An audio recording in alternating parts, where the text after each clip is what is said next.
Today we are going to see the second important application of the partial wave analysis to deal with the problem of quantum mechanical scattering.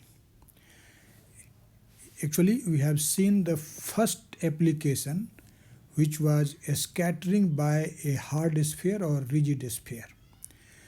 Now in this second example, we are going to see the scattering from an attractive square wave potential.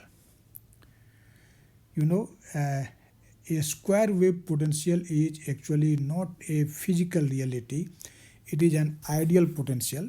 But to deal with the theoretical problem, this is a very important potential used at several places. So here, first of all, we are going to see what is this square wave potential, what is its range, okay?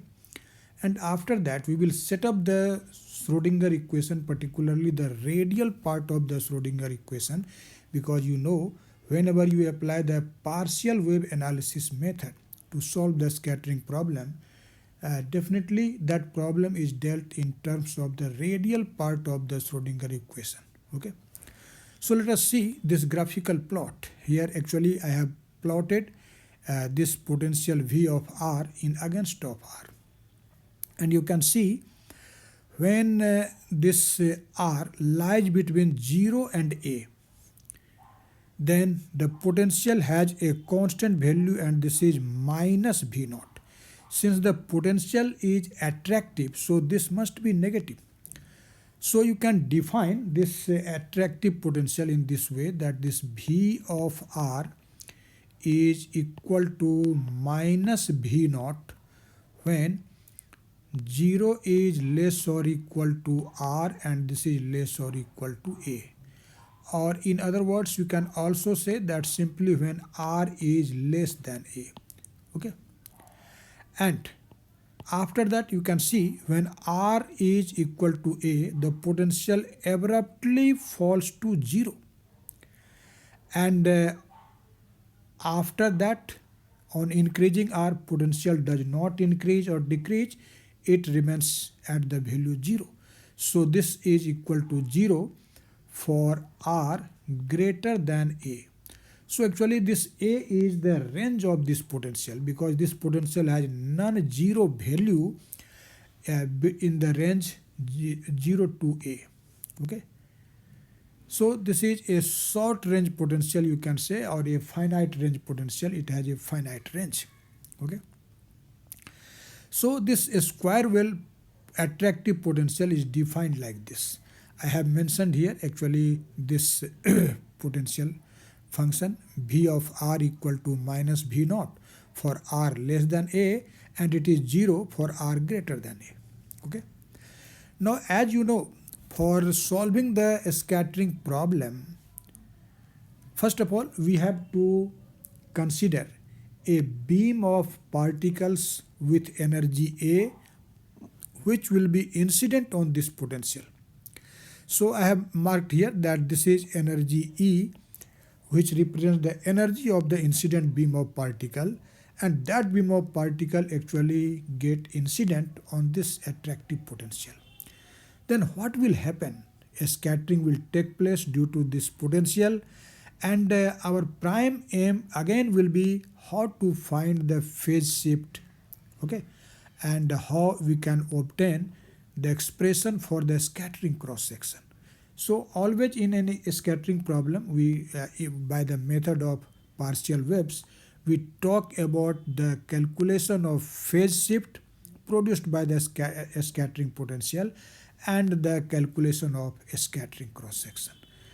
And that is solved in terms of solving the radial part of the Schrodinger equation. So I have written here, you can see this is the radial part of Schrodinger equation, which I have mentioned in this equation 2. And this reads as 1 over R squared d dr, R squared dr by dr plus 2 mu over h bar square times E minus V of R times R equal to 0. Here you know that this capital R is actually the radial coordinate, radial wave function.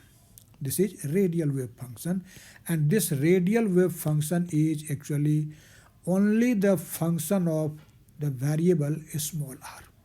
Okay, so I have used here the ordinary differentiation of this capital R with respect to small r, not partial differentiation.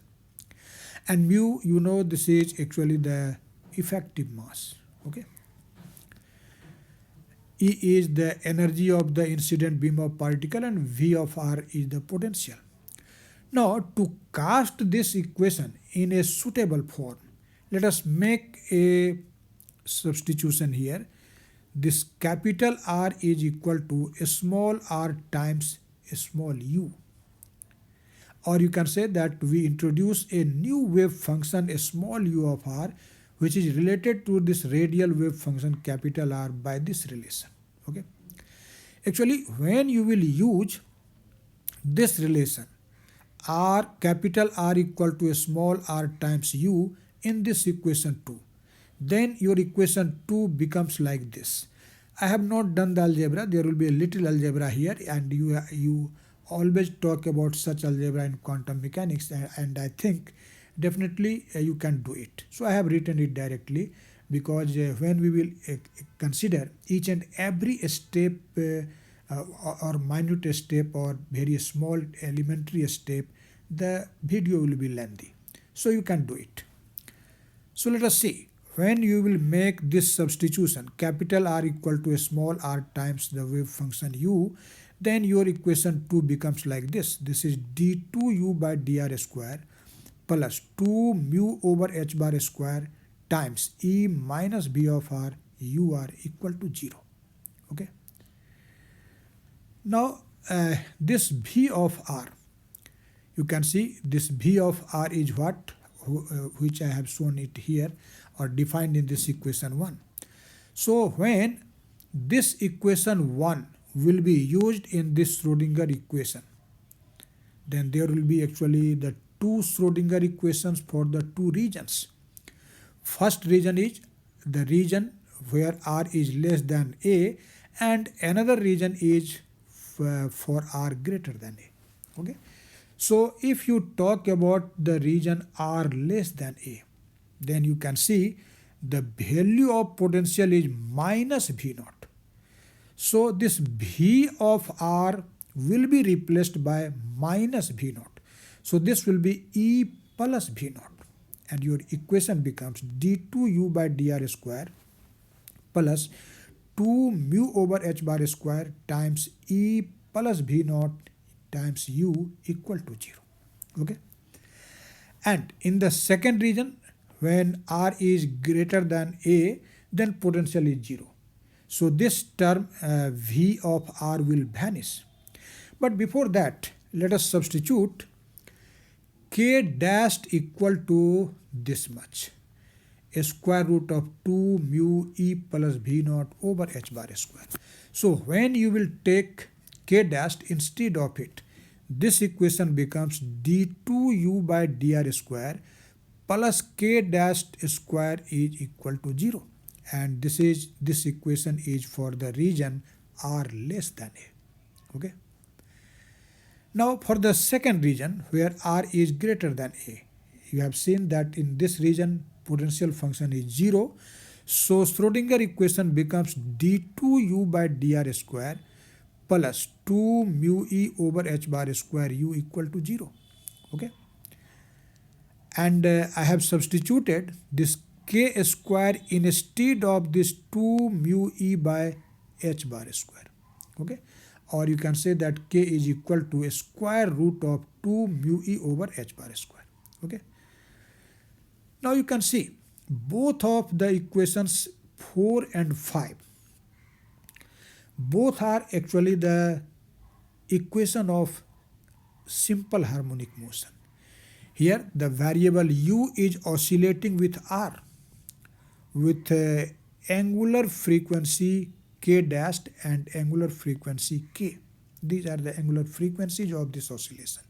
So definitely equation 4 and 5 will have oscillatory solution. Okay. The wave function is oscillatory in both of the region. Okay. In both of the region, the wave function will be oscillatory. Okay, and therefore you can say that if we will talk about the wave function, then what will be nature of that wave function? That will be oscillatory. So you can see if your aim is to plot it, then this wave function will be like this.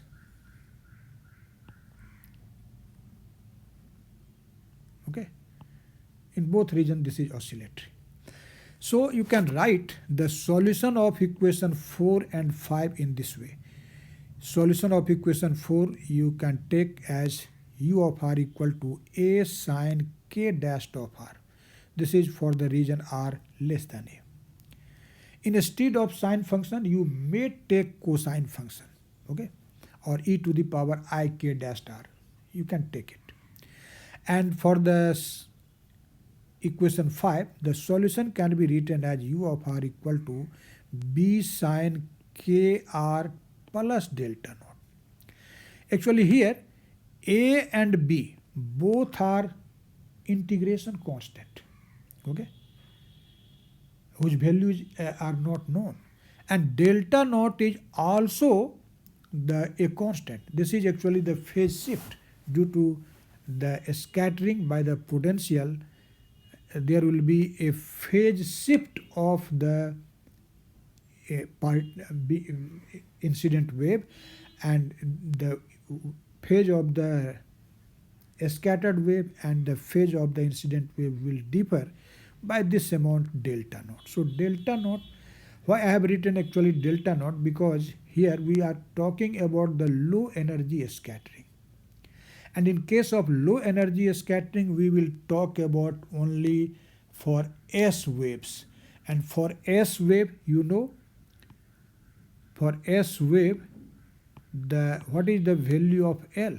This will be equal to 0. Actually you can mark it in the beginning. Here I have written the radial part of the Schrodinger equation, but for S wave I have not mentioned it earlier, and for S wave L is 0. So inside this square bracket I have not written the factor L times L plus 1.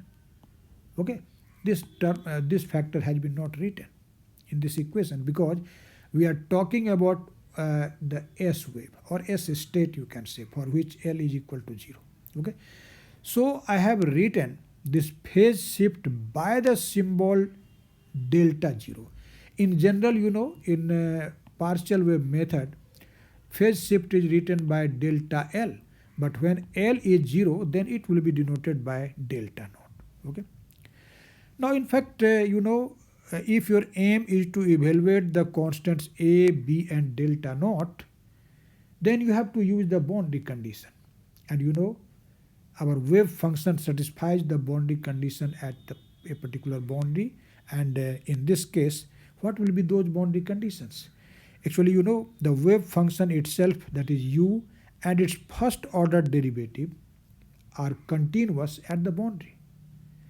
And if u and du by dr are continuous at the boundary r equal to a, because r equal to a is the boundary, it separates the two regions, then you may combine this equation, this condition of continuity in this manner, that is 1 over u du by dr at r equal to a from this equation 7, that is for the second region, and 1 over u du by dr at r equal to a for the first region must be equal. This is the continuity condition. If I have written the wave function as u1 and u2 for both regions, okay, I have not written, but I have written u for both regions, but you may take that u1 is the wave function in first region and u2 in the second region. Then you can say that u1 at r equal to a, okay, and u2 at r equal to a. This will be equal. Similarly, du by dr at r equal to a and du2 by dr at r equal to a will be equal. And du1 by dr times 1 by u1 and du2 by dr times 1 by u2 both will be equal at r equal to a. Okay. Now, from this equation 6 and 7, we will find the value of these factors. So you can see when you will calculate the value of 1 over u du by dr at r equal to a from this equation 7, what will be that? This will be simply 1 over b times sine Ka plus delta naught. Here is Kr, but we are taking r equal to a, so I have written Ka. And times derivative of this, and its derivative will be Kb times cosine of Ka plus delta naught. Now you can see this b and this b will cancel out. Okay. And in RHS, you have to now differentiate this equation, that is equation number 6. And so this will be 1 over u, and this is u, okay, in the first region, in the first region, and this is its derivative at r equal to a. So here this a and a will cancel out. So a and b, which are unknown constants, they have been eliminated. So by using this continuity condition, you can obtain the value of delta naught, which is actually the phase shift in case of S wave. Okay. Now you can see cos Ka plus delta naught divided by sine K plus delta naught. This will be cot Ka plus delta naught, and K remains here. And similarly, cos K prime A over sine K prime A, this will be cot K prime A. Okay. And K dash is at each. Now let us consider that this K times cot of Ka plus delta naught and K dash cot K dash A, since both are equal, that is equal to alpha. So we introduce a new variable alpha, which is related to actually the energy K and the scattering length A, or range of the potential A. Actually, range of potential A is the scattering length. And if you consider that K times cot of Ka plus delta naught is equal to alpha, then from this relation you can see this K by alpha will be equal to 1 over cot Ka plus delta naught. Okay, and 1 over cot K plus delta naught, this is simply tan Ka plus delta naught. But you know from the formula of trigonometry that tan A plus B is equal to tan A plus tan B minus 1 minus tan A into tan B. So utilizing that very formula, you can write that this is equal to tan Ka plus tan delta naught over 1 minus tan Ka times tan delta naught. Okay. Now you can simplify it.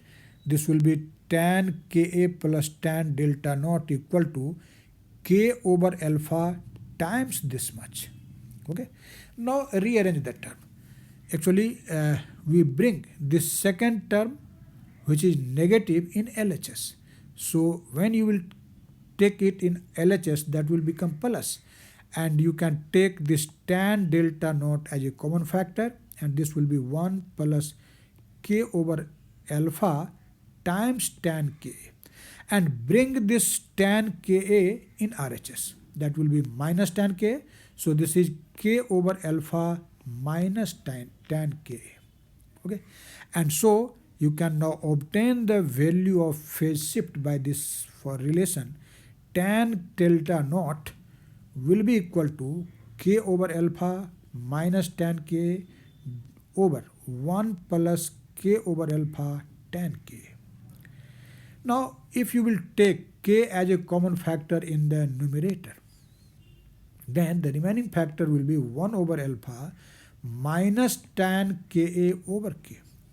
and divided by 1 plus k over alpha tan k. So this equation actually measures the phase shift delta naught for S wave, scattering of S wave. Okay. Now after getting the expression for the uh, phase shift delta naught, we can easily find the total scattering cross section. And for this, you have to remember the final result of the basic theory of partial wave analysis. You have learnt that the total scattering cross section sigma is given as 4 pi over k square times summation over L 2L plus 1 times sine square delta. This is general result. But here we are talking only about the S wave. And you know, for S wave, L is equal to 0. So when you will take L equal to 0 fixed, then this expression will be 4 pi over k square times sine square delta naught. Instead of this subscript L, we will now write 0. Now, we know the value of this tan delta naught, but in our expression for the scattering cross section, there is sine square delta naught. So using some simple trigonometric formula, you can find the value of this sine square delta naught. You know, sine square delta naught is 1 over cosec square delta naught, and cosec square delta naught is 1 plus cot square delta naught, and cot square delta naught is 1 over tan square delta naught. Okay, very simple. This is just high school mathematics. So we will substitute the value of this tan square delta naught from this equation 10 for getting the value of a scattering cross section. So you can see the total scattering cross section will be 4 pi over k square times 1 over 1 plus 1 over tan square delta naught. This is delta naught, and you have to take 1 over tan square delta naught. So square this and take the reciprocal. So this will be 1 plus k over alpha tan ka divided by k times 1 over alpha minus tan ka over k and whole square. And now let us take the LCM as k square times 1 minus 1 over alpha minus tan k by k whole square. And after taking LCM, your result will be 4 pi over k square times k square times 1 over alpha minus tan ka over k whole square, and divided by this k square times this much plus this much. You can see. Now this k square and this k square will cancel out. And when you will take this k square in denominator as a common factor, okay, then what will be your result? You can see this will be sigma equal to 4 pi over k square times 1 over alpha minus tan ka by k whole square, and divided by 1 over alpha minus tan k by k whole square plus 1 over k times plus 1 over alpha times tan k whole square. Okay. Actually, when you will simplify it, when this result will be simplified after squaring this factor and then, or you can take the LCM. Here will be alpha square k square will be just the LCM in both cases, and then you will see that this result becomes like this. Okay. So the expression for the total scattering cross section becomes 4 pi over k square times k minus alpha tan ka whole square divided by this much. Okay. But as you have assumed earlier that alpha is what? This is k dash time cot k dash a. Okay. So when we will use this result in this equation, instead of alpha, if you will write k dash time cot k dash a, then this result becomes like this. You can do there will be some algebra, you can do it. So this is our final expression for the total scattering cross section. And you can see this scattering cross section actually depends on the value of k dash and a. K is directly related to energy of the particle. K dash is also related to energy, but uh, contains V naught 2, that is scattering potential, and A is the scattering length. And so you can see that this scattering cross section actually depends on the energy of the incident particle, and apart from that it also depends on the scattering length or range of the potential A. Okay. Now we will see some limiting case for the calculation of this total scattering cross section. It means we will talk about some approximate value which will be very simple. Okay. So if your aim is to now consider the approximate value of cross section for a square wave potential, in case of which 1 over alpha is equal to tan Ka over K. But you have seen that alpha is equal to K dashed cot K dashed A. Okay. So this 1 over alpha will be what?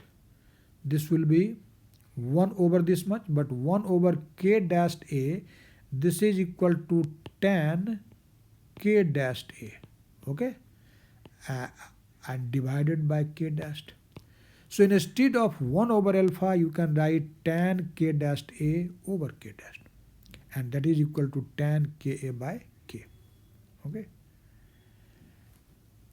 But if you are talking about the low energy scattering, it means K is small, because K is directly related to energy. You can see K is equal to a square root of 2 mu E over h bar square. Okay. And in case of a small energy, low energy scattering, you can take the S wave scattering. Therefore, it is justified that we have taken the S wave scattering. So definitely we are talking about the low energy scattering. Okay. So as K is small, then this K times A will be much smaller than 1. And you know, when Ka is much smaller than 1 or it tends towards 0, tan Ka is equal to Ka, because you have definitely learned in your course on calculus in the chapter limit that limit theta tends to 0, tan theta is simply equal to theta. Okay. So when Ka is very small, tan Ka is equal to Ka. Okay. And therefore, under our assumption that K is very small, you can replace this tan Ka simply by Ka. So tan K dashed A divided by K dash, that will be equal to A times K divided by K, and this will be simply equal to A. Okay. And that's why you can say that tan K dash A is equal to what? This will be equal to K dashed A. Okay. And tan K dashed A is equal to K dashed A. It means you can also see that this K dashed A is also very small. But as I have told you that K is equal to this much. And when K is small, E will be small, as I have told you earlier. And if E is small, what will be the value of K dashed? You know, the general expression for K dashed is a square root of 2 mu times E plus V naught over h bar square. But as we are talking about this very small value of E, So this E may be neglected in comparison to V naught, and therefore in this condition, in case of low energy scattering, the value of K dash will be almost equal to 2 mu V naught over H bar square root. Okay, so K dash, just in this condition, K dash is just the measure of the scattering potential V naught. Okay. Now, actually, for a smaller value of K, when we will write the equation number 10, that is the equation which defines actually the phase shift tan delta naught. You have seen earlier that this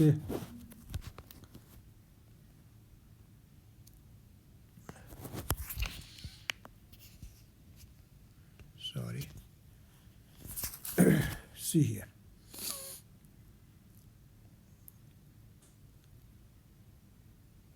This will be just okay. You can see. This is the expression for tan delta naught, equation 10. And under the assumption that K is very small, now when you will put tan Ka equal to Ka, then this will be simply A. Here K will cancel out. Here also we will take tan K equal to Ka, so this will be K square A divided by alpha. Okay. All these things when we will consider, then you will see that actually in this condition, the expression for the phase shift in terms of tan delta naught, this will become like this. Okay, you can do the algebra. Again, the page has been turned, but it will be okay. Let us see, because this iPad is running from a longer time, so sometimes the page is turned itself. Okay. So this is the expression for the phase shift in case of a smaller value of K. Okay. Now, as you know, when K tends to 0, see this equation 11. If K will tend to 0, then tan delta naught will be what? When you will take this K equal to 0, the RHS will become 0. And so you can say in the extreme limiting condition, when K tends to 0, tan delta naught will tend to 0, and which implies delta naught will tend to 0. So in this condition, there will be no phase shift. Okay. But if you consider only a small value of K, not very small, not a value almost equal to 0, then we can at least say that this K square A cube divided by 3 will be a very small quantity. And this may be neglected in comparison to 1 over alpha minus A. Similarly, in this, for a smaller value of K, K square times A over alpha, this will be much smaller than 1. So in this condition, you can neglect the term K square A cube over 3 in numerator, and this K square A over alpha in denominator. And that's why in this condition, tan delta naught will be simply equal to this much. This is K times 1 over alpha minus A. Okay. So this is the approximate value of phase shift in under the condition when K is very small. That is, the particle is of very low energy. It means you are talking about the low energy scattering. Okay. And in this condition, what will be the scattering cross section? Actually, when you will put this value of tan delta naught in the expression for the scattering cross section, which actually I have mentioned here in this equation A, so that I have written here an equation number. This sigma is equal to 4 pi over K square times 1 over 1 plus 1 over delta naught square. Okay.